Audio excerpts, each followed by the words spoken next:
Nové zákony, domáce sadzby, registre. Skryté riziká pre rodiny. Novelizované zákony. Od júla sa menia pravidlá energopomoci aj domácej sadzby. Štát novelou sprísňuje zákony, aby zabránil podnikateľom využívať lacnejšiu domácu tarifu.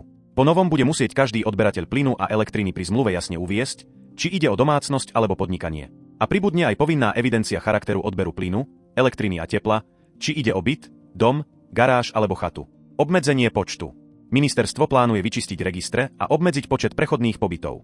Dôvod? Chaos v evidencii spôsobil, že tisíce ľudí nedostali energopomoc, hoci na ňu mali nárok, napríklad kvôli veľkému počtu neodhlásených podnájomníkov. Ale pozor, ani tieto zmeny neriešia jednu zásadnú nespravodlivosť. Ľudia, ktorí pracujú v inom meste a bývajú v podnájme bez trvalého či prechodného pobytu, zostávajú pre štát neviditeľní. V registri majú stále uvedený trvalý pobyt u rodičov, hoci tam reálne nebývajú a nemajú tam žiadnu spotrebu energií. Ale ich príjem sa započítava do bonity rodičovskej domácnosti.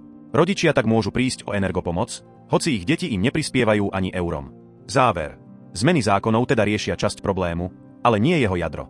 Ak máte viac nehnuteľností, podnikáte z domu alebo bývate v podnájme, pripravte sa na nové povinnosti. Od júla a septembra sa dotknú každého, kto odoberá elektrinu, plyn alebo teplo.